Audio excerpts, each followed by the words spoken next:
There's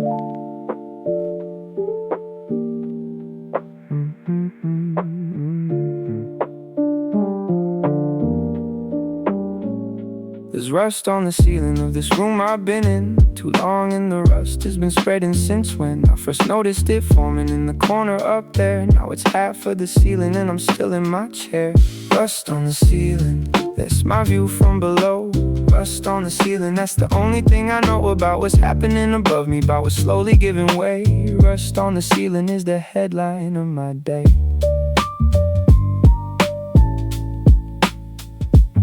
Been horizontal more than vertical this week. The ceiling knows my face better than the street. Every water stain a map of somewhere else. Every crack a conversation with myself. The rust started small, the way these things do. A pinprick of a problem colored through with everything the moisture brought along. And now the rust is half a ceiling song. I've been watching it the way you watch a thing. It's changing slow enough to not feel anything, until the day has changed enough to see, and you realize the changing happened quietly. Piano came in dusty from the left side, the way the light comes in on cloudy days. Not the bright arrival of the optimistic, just the gray warmth of the familiar haze. Rust on the ceiling, and me in my chair.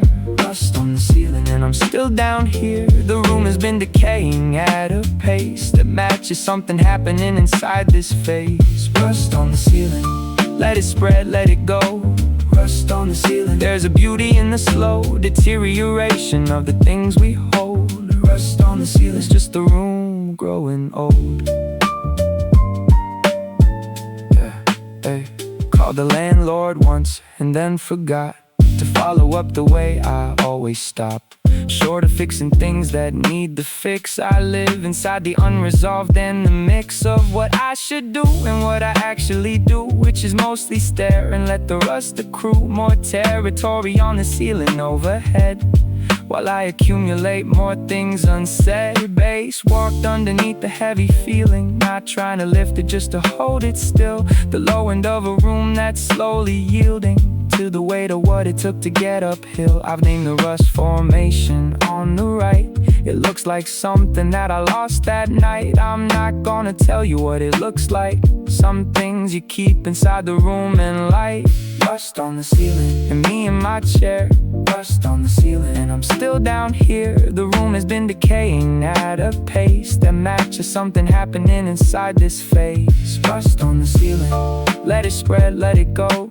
Rust on the ceiling, there's a beauty in the slow deterioration of the things we hold. Rust on the ceiling, it's just the room growing old. Maybe tomorrow I'll call someone. Maybe tomorrow I'll get up from this. Maybe tomorrow the ceiling gets attention. Maybe tomorrow I'll start fixing this. But tonight the rust is company enough, and the ceiling is the only thing that's tough enough to hold the weight of all my looking, without asking why I'm always looking up. Rust on the ceiling, still watching it grow. Rust on the ceiling, the only show I've got tonight, that's alright. Rust on the ceiling. Good night.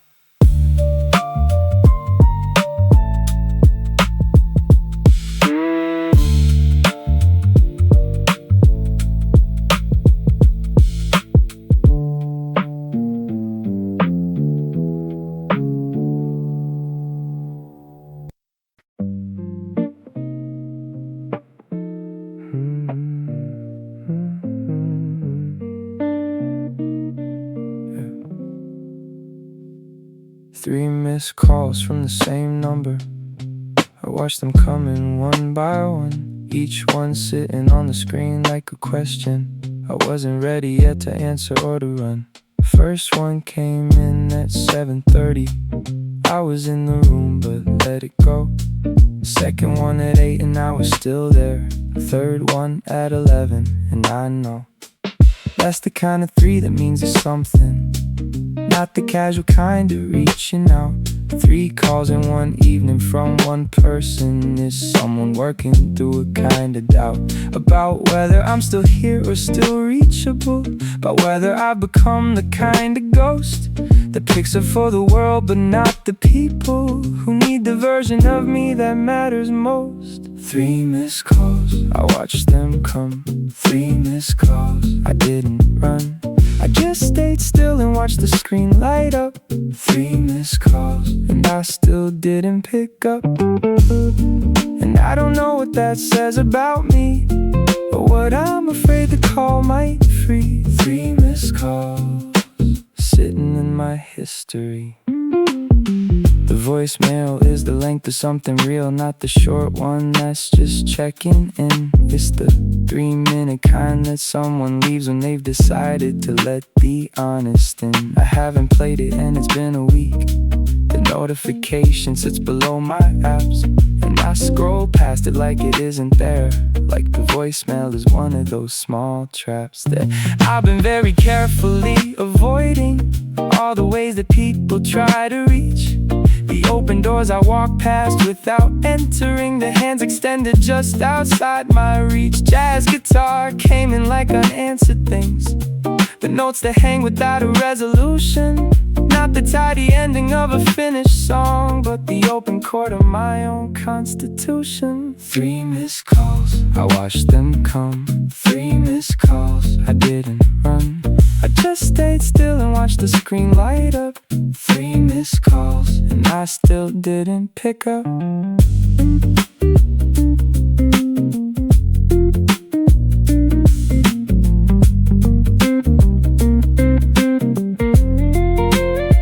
I'm gonna listen to the voicemail, I'm gonna do it when I'm ready. I'm gonna call them back eventually, when the ground beneath me feels more steady. But the ground has been unsteady for a while, and ready keeps on moving like a tide, and the voicemail keeps on sitting in the silence of the phone I keep on turning face down to hide.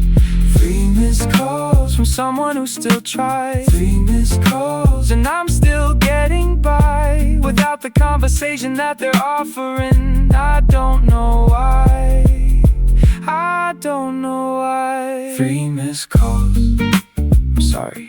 3 missed calls, I'm still here. 3 missed calls, I'll pick up when I'm ready, when I'm ready, yeah.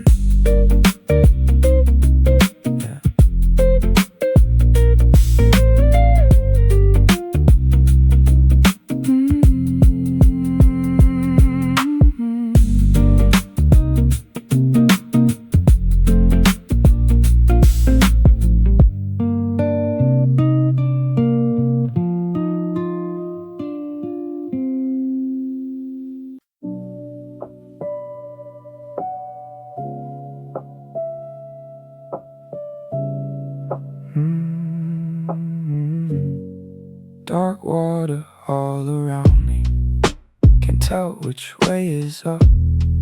Dark water all around me, I've been here long enough to start to find it comfortable, to start to call it mine. Dark water all around me, and I think I'm doing fine. There's a depth to this depression that I haven't named out loud.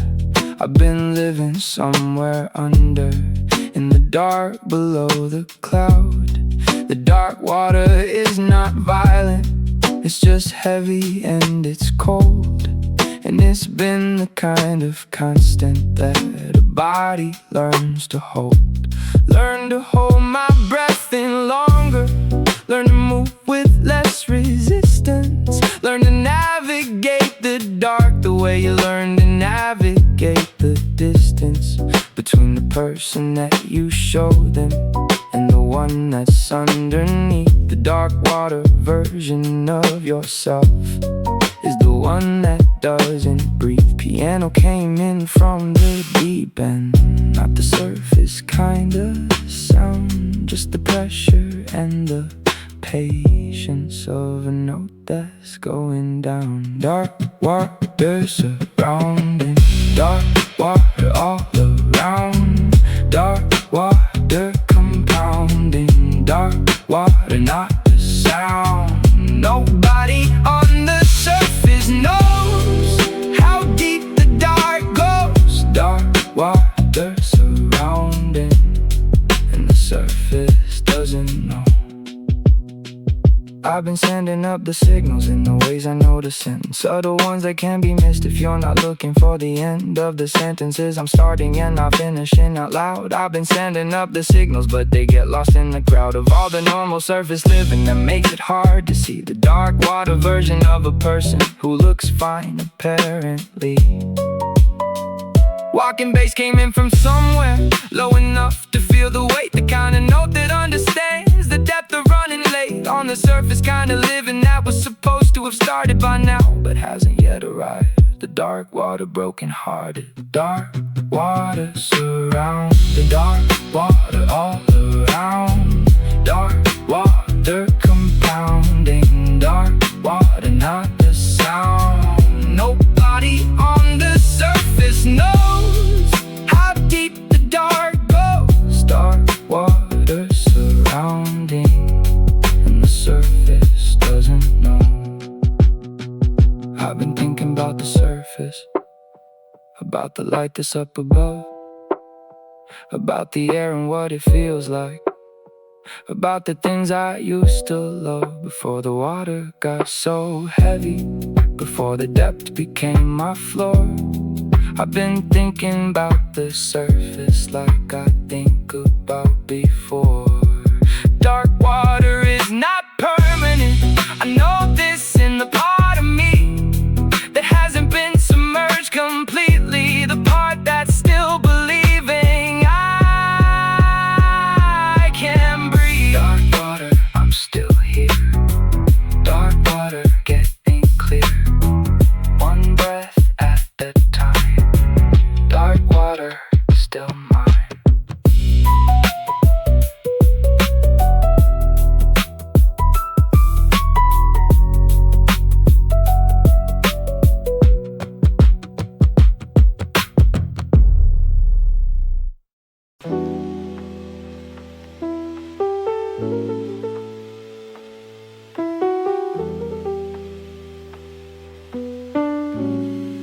There's a grief I've had so long, it started to feel vintage, like something you keep in the basement for the sentiment and image.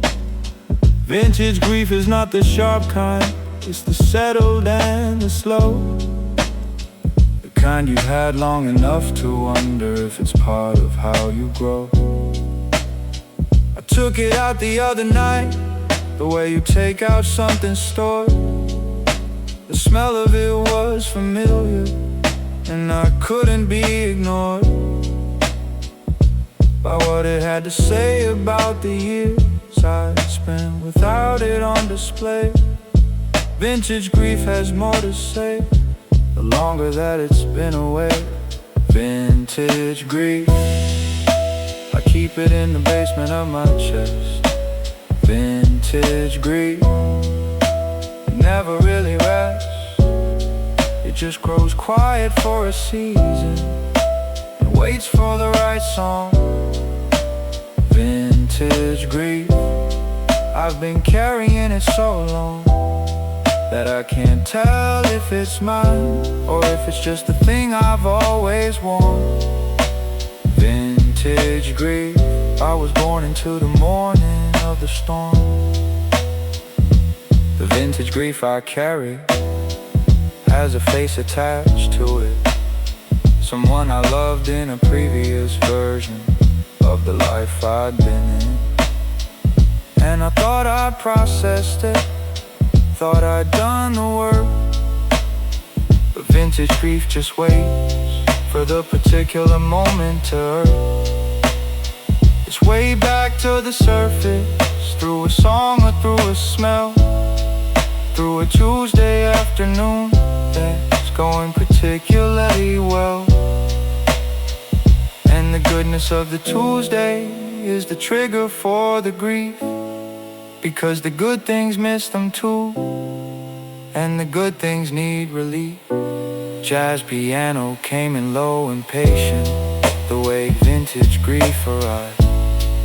Not the flood of it, but the trickle that reminds you what survived. Vintage grief, I keep it in the basement of my chest. Vintage grief, it never really rests. It just grows quiet for a season and waits for the right song. Vintage grief, I've been carrying it so long. I don't wanna let it go completely. I'm not sure that's what I'm after. Vintage grief is also vintage love, stored below the vintage laughter.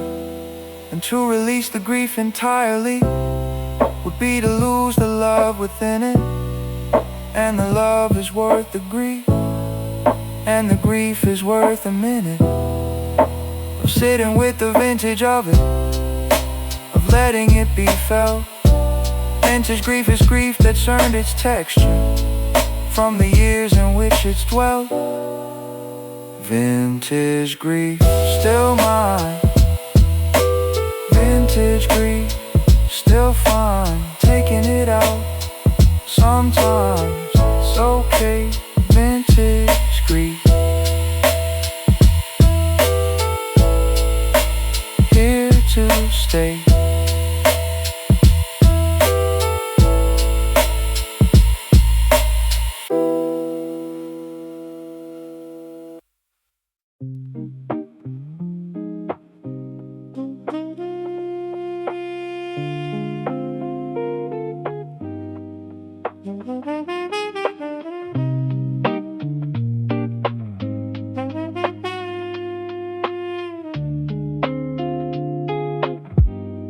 I've been sending up smoke signals from the fire I've been tending in the middle of the wilderness.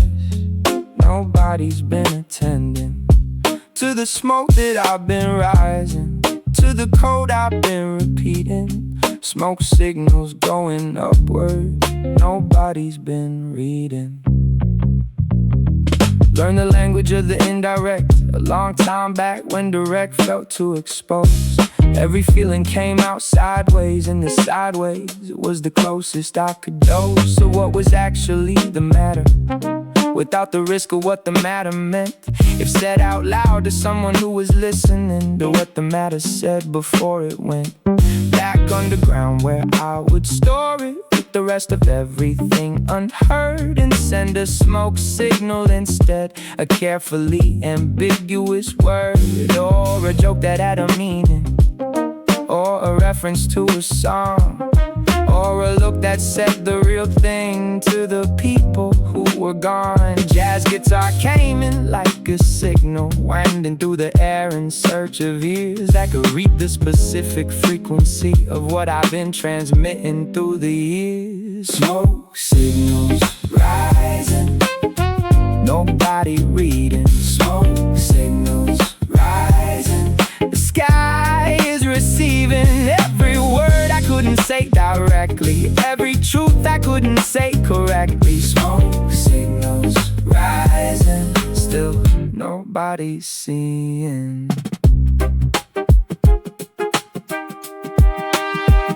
The trumpet in the distance is my signal, the one I send at 4 when I can't sleep. The music at a volume that says something to the person who is listening deep enough to hear the thing beneath the music, which is just that I'm awake and wishing someone knew that I'm awake and wishing for the signal to be read by someone who can read it through. I've been more fluent in the smoke than in the speaking for so long that I've forgotten which came first, whether I chose the indirect expression or if the direct was what I couldn't nurse into existence in the room with other people. So I learned the language of the rise and fall of smoke against the sky that says I'm here to the no one who is watching after all. Smoke signals rising, nobody reading. Smoke signals rising, the sky is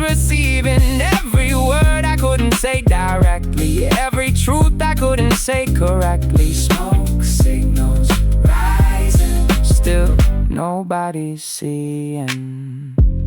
Maybe the problem is the signals, not the readers, not the sky.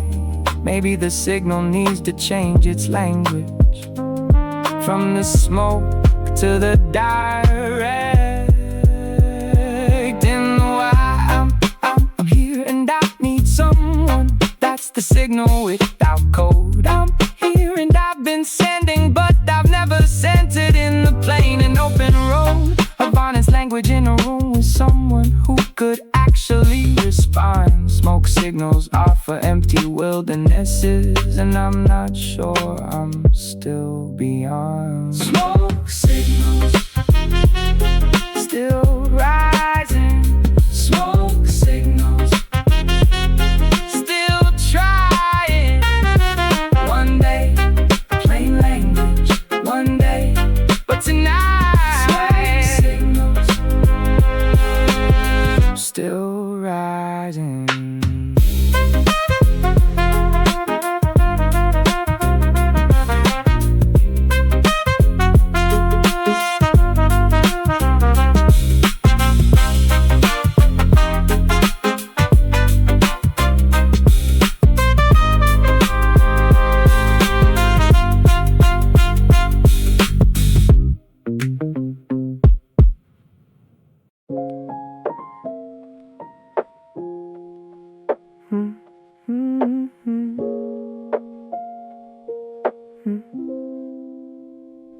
The word okay has gotten heavy lately. I've been using it as scaffolding for the building that's been leaning in the middle. And the weight okay is carrying is more than two letters were designed for, more than a syllable can hold. I've been filling it with everything I'm not, and hoping that the fill doesn't get told. I'm okay has been my primary language, in every room and every face I've met. The fluency I've developed in okay is the most honest dishonesty I get. And the okay is so practiced that I say it before the question's done. And the okay is so automatic that I've started to believe it when it comes. The weight of okay is heavier than it sounds. The weight of okay is carrying me down. Two letters holding everything I won't say. Two letters standing in for the display of what's actually happening today. The weight of okay. The weight of okay.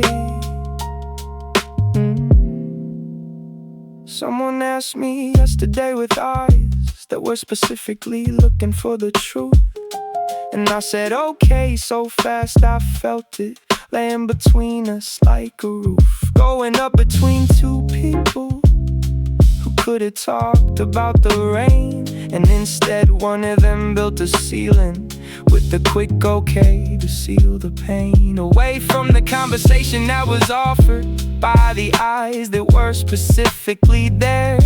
And I sealed it with okay and watched them accept the okay and not push past the layer.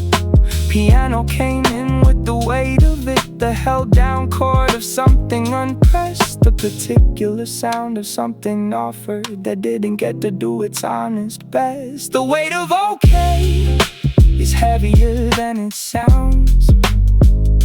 The weight of okay is carrying me down.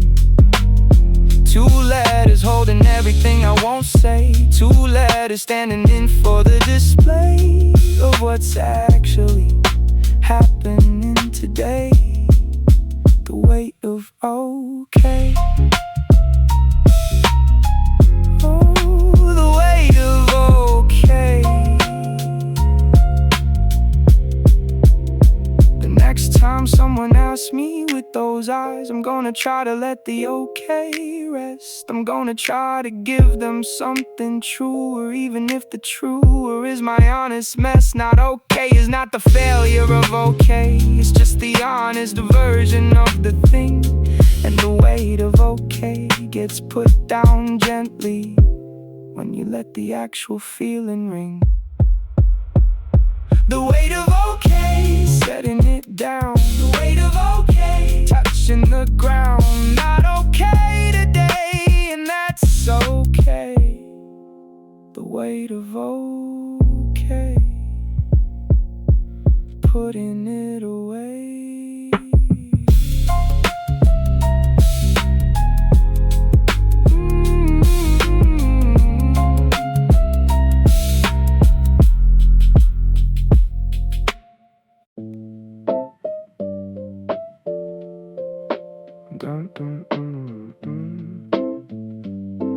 Yeah. Glass half dark is how I see it. Glass half dark, I made my peace with it. Optimists have got their angle, I've got mine, and I believe it. Glass half dark is just the honest reading of a glass at 50%. Glass half dark, that's where I went. I've been told I need to see the light side. Been told the glass is full enough to drink. But the glass half dark philosophy has served me better than you think. Preparing for the worst is not depression, it's the architecture of resilience. When the worst arrives, I've got the room for it. The dark half held its space with diligence. The optimists get blindsided by the downside. I've had the downside waiting in a chair. We've been acquainted for so long that when it shows up, I don't even stare. I just say I kept your side of the glass clear, and the downside nods and sits, and we proceed with the business of the day without the drama that the unprepared have come to need. Glass half dark, that's my assessment. Glass half dark, that's my investment in a worldview that won't leave me shocked when the inevitable arrives unlocked. Glass half dark, the practical position. Glass half dark, it's not a dark decision, it's just reading what is actually there. Glass half dark, and I'm fine, I swear.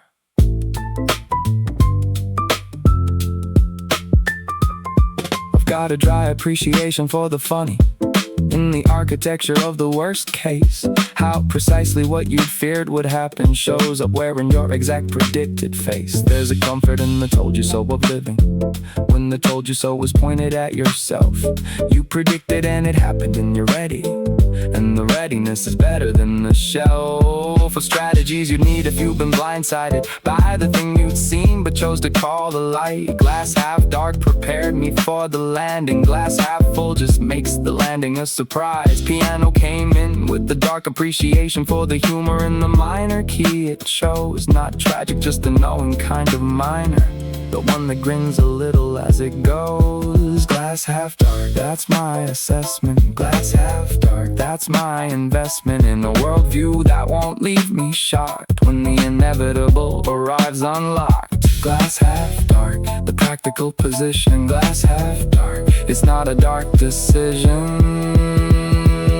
I wanna say there's hope inside the dark half, that the dark half holds potential too. The dark half is the space for what's arriving, not just what's been lost, but what's brand new. Glass half dark means glass half open to the something that hasn't filled it yet. Glass half dark is also glass half waiting for the thing I haven't met. Glass half dark, and that's okay. Glass half dark, how I got today. Both halves are mine, both halves are real. Glass half dark is what I feel.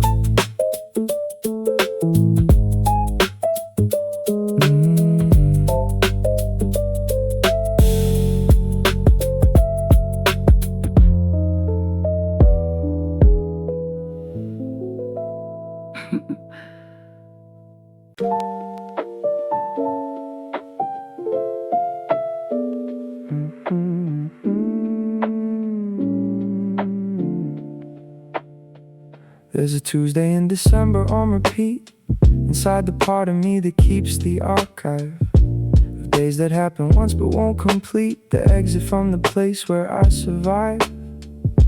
The particular Tuesday that I mean had a specific gray to it. The sky was the color of a thing you can't unsee, and I've been unseeing it since then. And I can tell you every detail of the room, the angle of the light, the coffee cold, the way the words arrived inside the air, and what it felt like watching something fold that had been standing for a decent run, and I thought would keep on standing for a while.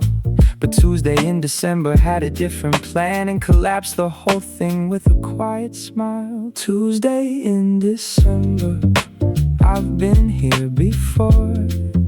Tuesday in December, I'll be here some more. It comes back every year now, without the invitation. Tuesday in December, my annual damnation.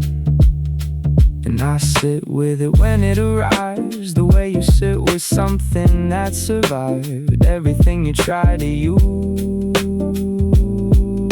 to end it. Tuesday in December, still attending to the place inside where I've been tending to the memory of Tuesday in December. Other people have their Tuesday versions, their particular gray day in a specific year, the architecture of a personal disaster that only makes the kind of sense that's clear to the person who was in the room that morning when the something that was standing started down.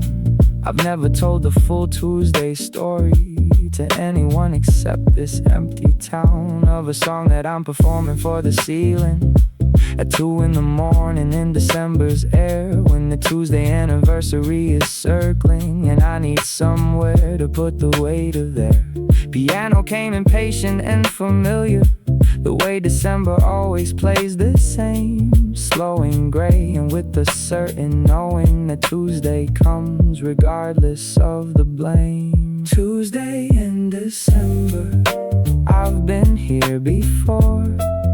Tuesday in December, I'll be here some more. It comes back every year now, without the invitation. Tuesday in December, my annual damnation.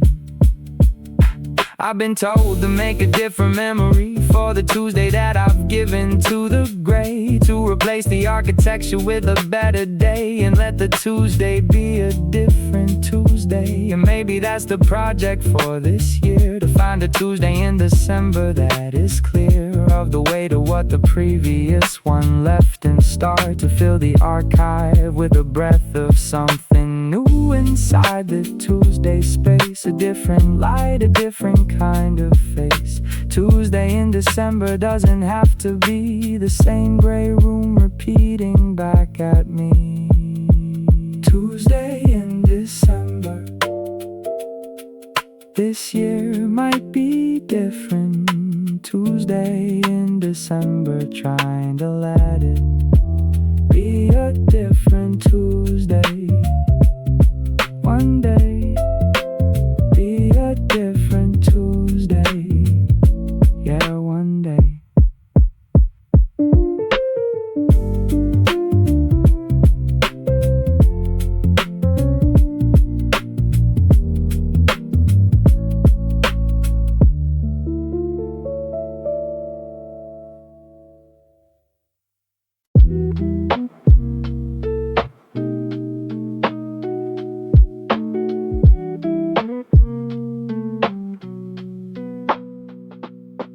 There's an understory to my life, the growth that happens under the canopy, where the light is filtered and the air is different, and the quiet is the loudest thing to me. The understory doesn't get the sunlight, the understory doesn't get the view, but the understory is where the real work happens, the part of me I never show to you.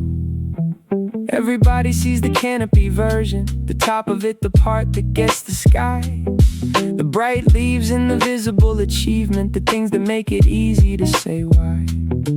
This is someone worth the attention, this is something worth the follow and the like. But the understory feeds the whole canopy, and the understory happens in the night. in the dark where nobody is watching, where the roots are doing what the roots do, where the fungi and the connection systems are exchanging what the visible ones can't use. I've been living in my understory more than in the canopy of late. The visible has started to feel borrowed, and the understory feels accurate. The understory is where I've been. The understory, under the skin of everything that people think they're seeing when they look at what they think is me. The understory is the real, the breathing. The understory is the actual we.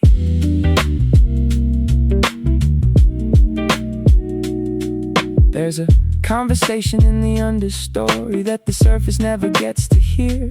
The one I have it for with the specific version of myself that's always near. When the canopy performance is concluded and the visible is done for the day, the understory version of me surfaces and says the thing the canopy can't say, which is just that I don't know what I'm doing, which is just that I'm afraid more than I show, which is just that I'm in need of something that the canopy version will never let go. Jazz guitar came in from the low end, the understory register of sound, not the bright notes of the canopy performance, but the ones that live closer to the ground. The understory is where I've been. The understory, under the skin of everything that people think they're seeing when they look at what they think is me. The understory is the real, the breathing. The understory is the actual we.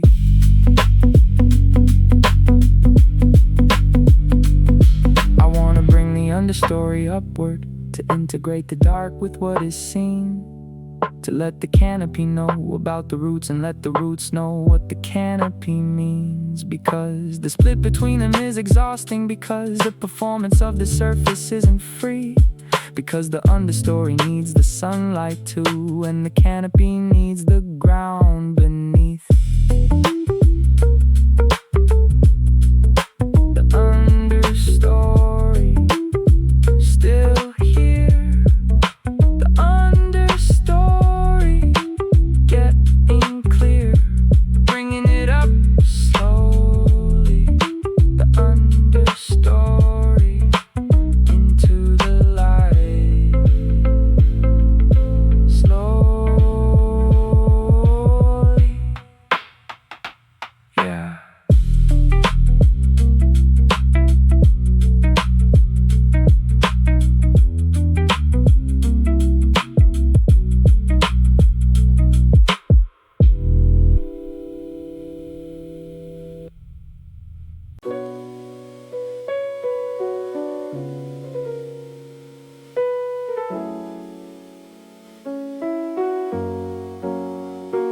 I've been drawing maps of places inside me that keep on changing by the time I'm done. By the time the ink is dry, the territory has already become a different one. Amateur cartography is what this is, a self-taught kind with no formal training. Just a pencil and the feeling and the guessing, and the map that doesn't hold against the rain. I mapped the grief 3 times now, and each time the grief is different borders, different weight. The first map was too small for what it was. The second one came closer to the shape. The third one might be honest for a season, until the grief rearranges in the dark, and I get out the pencil for the 4th time and start to trace the edges of the mark. Amateur cartography, drawing what I think I see. Amateur cartography, mapping what's inside of me. The maps are wrong before they're finished. The territory keeps on shifting too. Amateur cartography is all I know how to do. I drew a map of what I want once, which was the hardest kind to get to scale. The wanting was so large in some directions and so small in others it looked like a tail.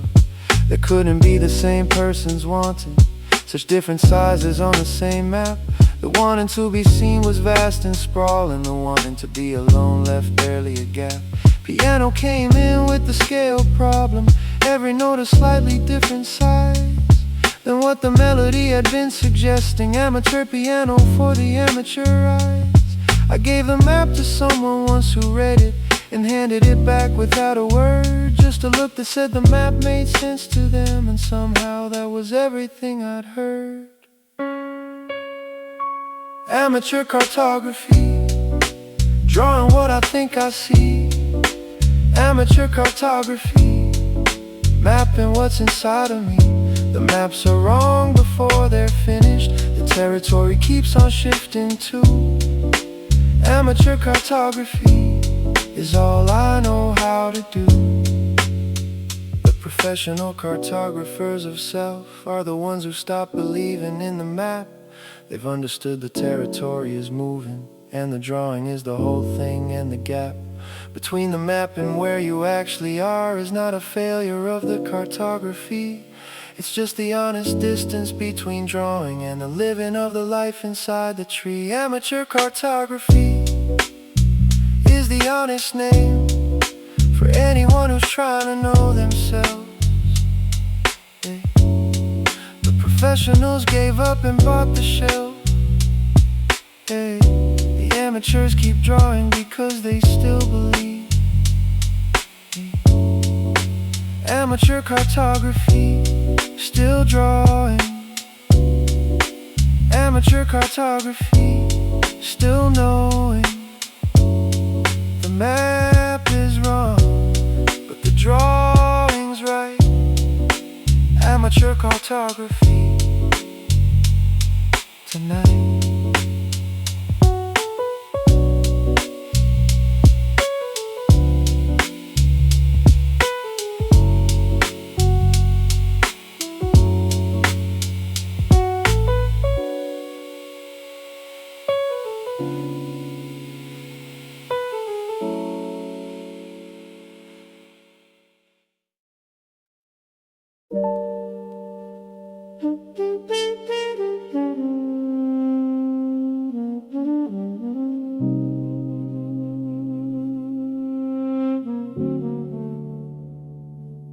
The dark knows things the light won't tell you. The dark knows where you actually live. The dark knows what you're holding under, what the daylight hours don't let you give. The dark knows everything you've hidden in the acceptable and bright.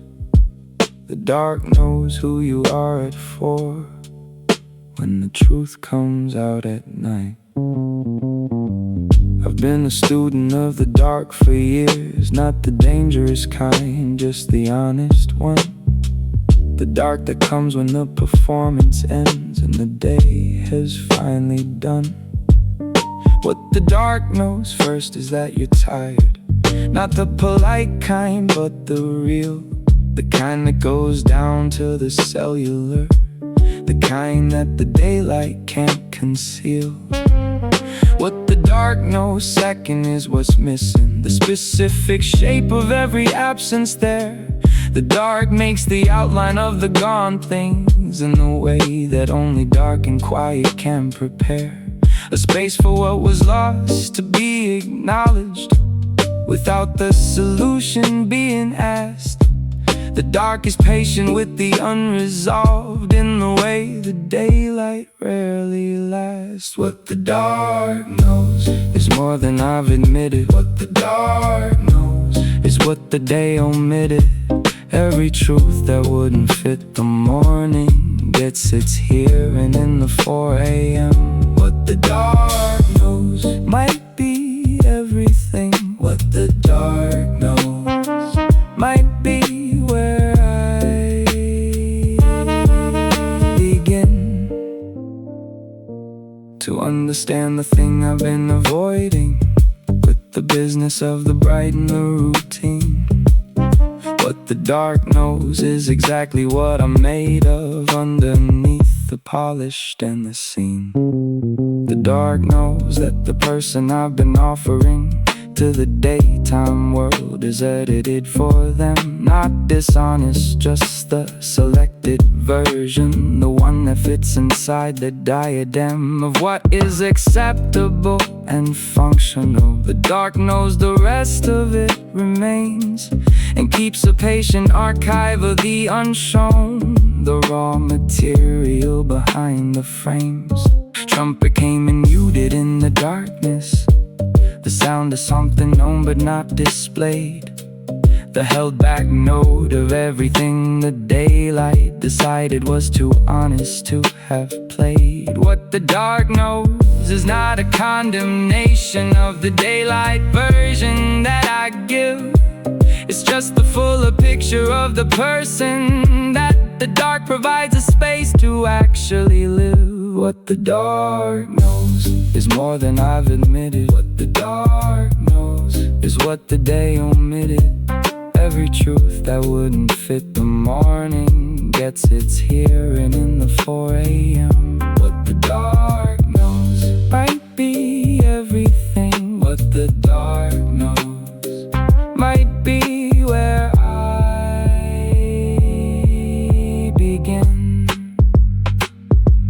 I've been asking the dark to hold it lightly, all the things it knows about the real.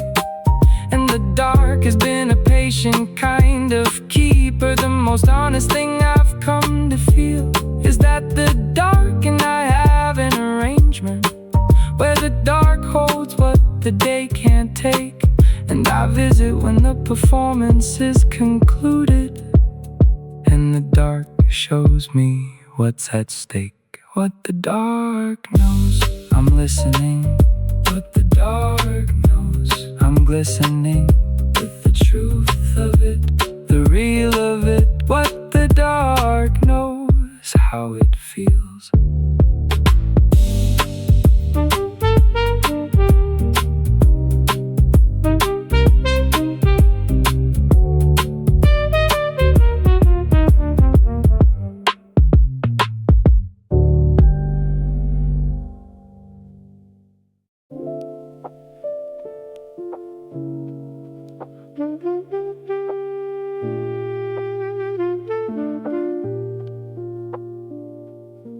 There's an hour at the end of every night that I've been calling the last honest hour, when everything performative has gone to bed and honesty is the only thing with power. The last honest hour doesn't ask you to be anything except the actual full size of what you've been contracting to fit into the spaces that the daytime occupied. I've been keeping the last honest hour like some people keep a journal or a prayer, a set aside time for being fully present to the version of myself that's actually there. It starts when the last excuse has left the building, when the things I was going to do are done or not, and the honest hour opens up its ledger and begins to take account of what I've got. The last honest hour is mine alone.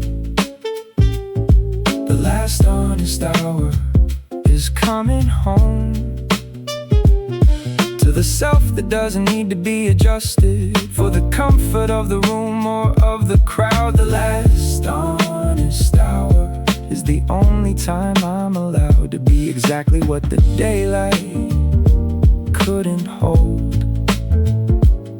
The last honest hour is worth more than all the gold I've been performing for since morning. The last honest hour is the truth without the warning. In the last honest hour I've admitted things I hadn't said in years of therapy. The particular honesty of exhaustion is the most productive kind of clarity. Too tired to maintain the constructed version, too worn down to edit and revise. The last honest hour gets the uncut, the unfiltered, and the actual size of what today was and what I actually feel about the choices and the people and the road that I've been walking in the daylight like it's easy. And the last honest hour takes the load. The piano came in for the last honest hour, the way it always does at the end of things. Not the bright arrival of the morning, but the warm and tired truth that evening brings. The last honest hour is mine alone.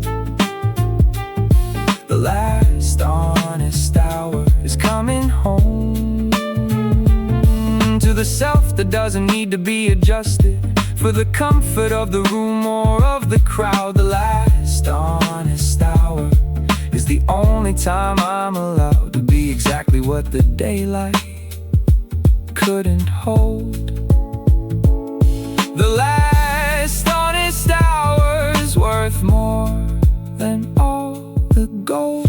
This song is the last honest hour of whatever I've been trying to say in the 12 songs that preceded it, in the 12 ways I was honest today. Every song was the last honest hour of a different room inside the same house, and the house has been here all along, waiting for the honesty to come out. Without the performance and without the dress, without the angle and without the best version of the thing I've been becoming, just the actual truth of what's inside the chest of a person who has been alive and honest in the hours between the light and the dark, and the performance and the rest, and the last honest hour of the night. The last honest hour, right here. The last honest hour, perfectly clear. No more performance, no more wait. The last honest hour is never too late to be exactly what you are. Under the night, under the dark, under the stars.